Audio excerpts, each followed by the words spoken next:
to Gracious Living TV, all the way from LA in my hotel room. And today we have Miss Meg Radler from loveyourselfbeautiful.org, who's going to talk to us about fermenting vegetables and why it's so important to eat fermented veggies every day or at least a couple times a week for optimal digestion.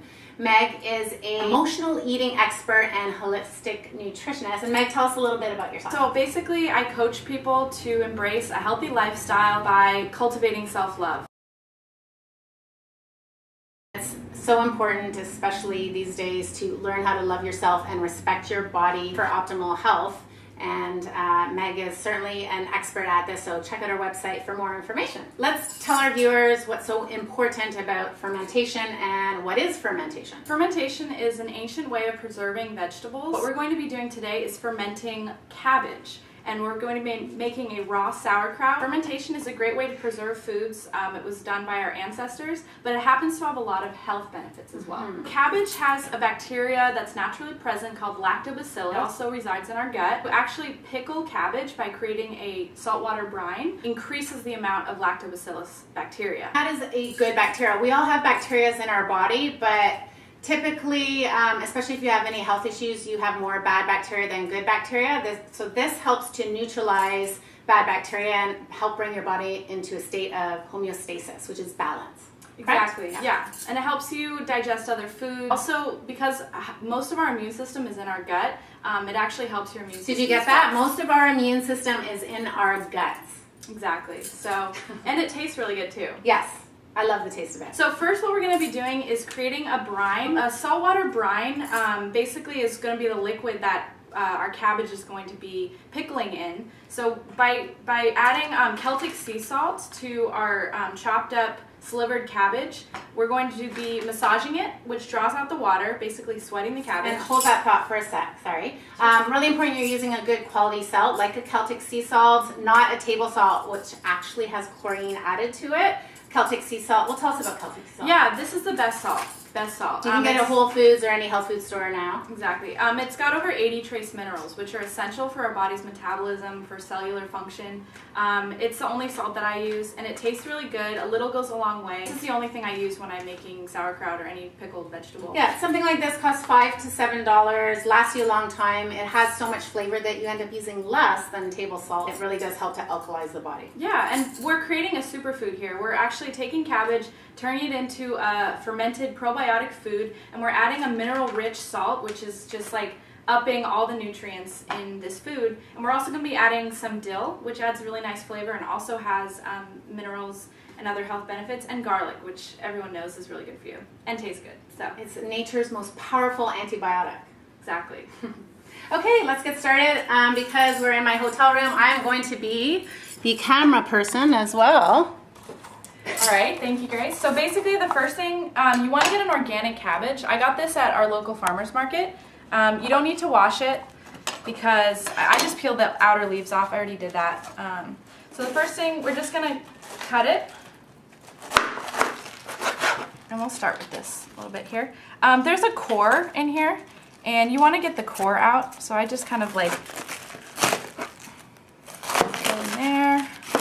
Get that core out. It's really tough, so I don't add that to my my sauerkraut. So cabbage is an excellent food, not only very high in fiber, but it's an excellent food for helping to balance out your hormone levels. Excellent food for cancer prevention. Yeah, exactly. Again, we're basically taking something that's already really good, and you can cut off any weird bits. That'd be fine. We're taking an already really healthy food and we're turning it into something spectacular by fermenting it and adding other foods too. And we love spectacular. I love eating sauerkraut with avocado. That's one of my favorite ways of having it, and I'm like addicted to sauerkraut now. And how long does fermented veggies last for? That's the thing. Like I said, this is an ancient way of preserving food. So our ancestors were doing this months at a time. But for me, what I like to do is, I'll show you after we make this and we put it in the jar with the brine. I like to let mine go for 3 weeks because it gets really nice and soft. The longer you let it go, the more bacteria you get, and the more soft and pre-digested the cabbage is going to be. Basically, the bacteria eat the sugars in the cabbage leaves, making it softer and more digestible. So I like to let mine go for like 3 weeks. But Okay. definitely let it go longer, for sure. Yeah, like I know some people do it for up to 6 months. Yeah, that's great. Or even longer, right? Sure. I mean, it wouldn't last that long around me because I eat it like every day. So I just want to show you real quick what I have here are just like, you know, kind of rough, thin slivers. And they're not, it doesn't have to be perfect. Sometimes I just kind of break them up a little bit. And if it's really thick, I'll just kind of chop that up even smaller. So can you only use cabbage or can you use other vegetables? You can use other vegetables, definitely. But you want to use cabbage as your base because the cabbage is what really has that potent lactobacillus. But you can definitely add other vegetables to this. I like to do Brussels sprouts, shredded carrots. And you could definitely layer it as well, right? Oh yeah, sure. You can do whatever you like. This is dill, by the way. Smells great. It adds a really nice flavor. And can you only use dill? No, you can use any herb or spice that you like. So basil, cilantro, rosemary, thyme. Oh yeah, cilantro is really good. I've used that. Fresh though, of course. Yes. You don't want to use dried. And why don't you want to use dried?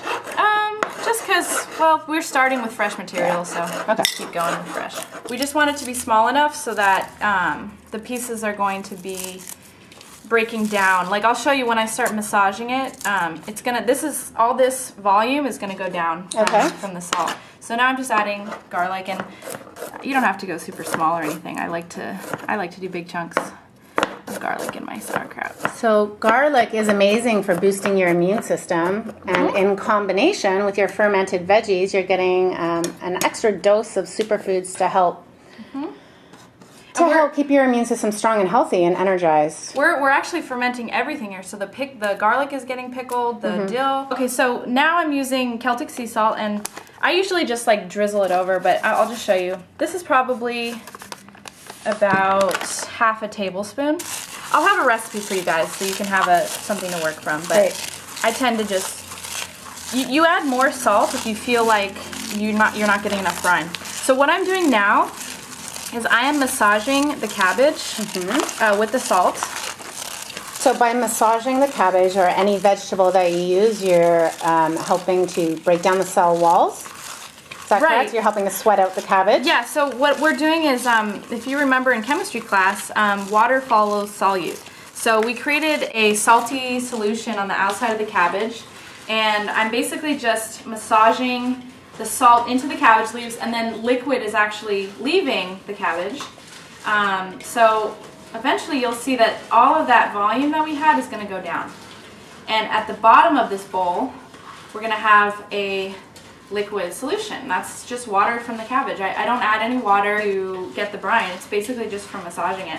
It's getting a nice green color from that dill. It smells really good too.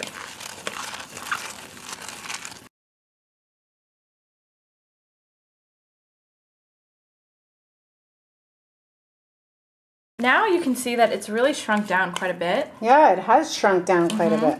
So, plus you can see that there's water coming out from the cabbage leaves. I'm going to add a little bit more salt. Sweaty cabbage. Sweaty indeed. Sweaty cabbage. If you massage it, it will sweat. So, anyway, so we add a little bit of salt, a little bit more, just a little sprinkle, because I want to get a good amount of liquid from this. So the more salt you add, the more liquid you'll get. Yeah, exactly. Chemistry with cabbage. I like it. Organic chemistry. I love it. Nice. Okay, so now we're getting there. So check this out. That's all that juicy, beautiful brine. That all came just from the cabbage leaves. Yum. Didn't have to add any water. Okay, so we're just about ready now. So we're gonna add it to our jar. Okay. Here's our jar. You can use a mason jar, or actually, when I started doing this, I was using raw sauerkraut jars that I bought at the health food store, and I would eat the sauerkraut and then I wouldn't wash it out. So it kind of like had some culture already there to sort of start it. So not necessary. I just want to point out it's not necessary to do that, but that's just what I was doing because I got a jar plus I got like the starter bonus. So for a lot of beginners who don't know anything about sauerkraut, please explain the difference between eating sauerkraut you get like at a hot dog stand or sauerkraut you see at the supermarket versus this sauerkraut that you make yourself. Yeah, good point. So a lot of commercial sauerkraut is made with vinegar to make it taste pickled, but it's not actually pickled. This is the traditional, real way of getting the probiotics and actually pickling it. So yeah, the sauerkraut that you buy in the grocery store on the shelf, at a hot dog stand, it's not probiotic. It's basically cabbage that's had vinegar added to it. This, however, pickles because of the brine that we created. And this is a really important part right here. So what I'm doing is I'm basically I'm using my knuckles to push down the cabbage. I'm creating an anaerobic environment here. Anaerobic cabbage. Right, because the bacteria love an anaerobic environment. That's how they're going to start eating the sugars on the cabbage leaves and creating that lovely bacteria, creating more lactobacillus bacteria that's going to help our guts so much. Well, what does the anaerobic environment mean? So no oxygen. Okay. So that's why I'm pushing it down, because I want, here's a great saying in the pickling world to have, under the brine you'll be just fine. So here's our brine. Under the brine you'll be just fine. Exactly. Remember it. So I'm pushing it down, and I'm getting this brine kind of floating on top, and that's what you want. You don't want there to be any, you don't want there to be more cabbage than liquid. So that's why I added more salt, and you can add water, but you want to make a brine first. So you would like heat up your water on the stove with your Celtic sea salt, maybe start with like 2 teaspoons or something, and then you can add it. If, let's say, you've added a ton of vegetables and you don't have enough brine just from the cabbage. Mm-hmm. So we're ready. I mean, we can add more cabbage, but this is just to give you an idea. So I've pushed it all down. You can see the brine is kind of like higher than the cabbage. And the cabbage may float up a little bit, but that's fine. You know, and if we were doing this like the whole cabbage, it would be up to here, and up to where at the top, right? Yeah, and I don't like to fill it all the way. I like to give like an inch or so. Yep. And why is that? Well, because it's going to be creating gas. The bacteria are going to be eating the sugars. They're going to be creating lactic acid, and that's going to build up a little bit. So you'll check this in 3 days, and it will kind of hiss when you open the lid. And that's the gases coming off of the bacteria. Right. So I like to leave about an inch of space from the top. And every couple days you can come back in with a clean hand, push it down, you know, make sure your cabbage is under the brine. If you have it like this, really packed down with the liquid up at the top, then it'll be great. It'll be golden. So. I know some people put cabbage leaves over it? You don't have to do that, in my experience. Okay. I've done that like once or twice. I didn't notice a difference. I've never gotten mold using this method. So I know people do all kinds of different things, but yeah, I've never had mold issues.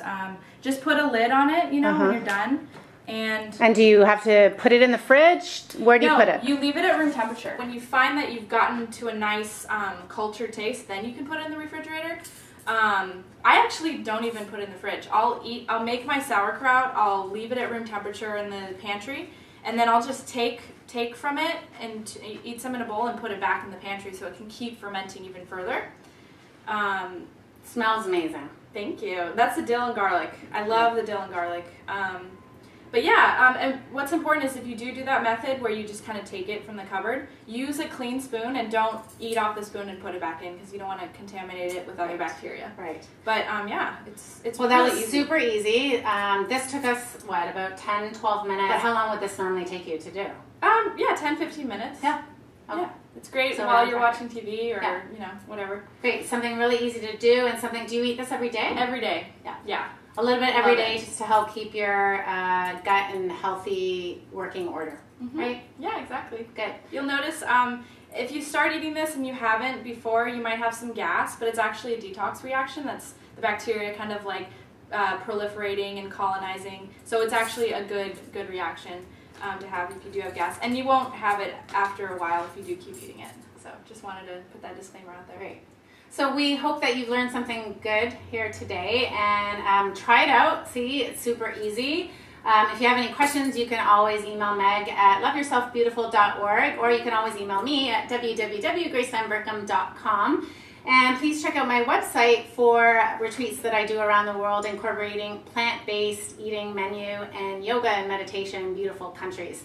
Until next time, you are what you eat, you are what you think. Gracious living.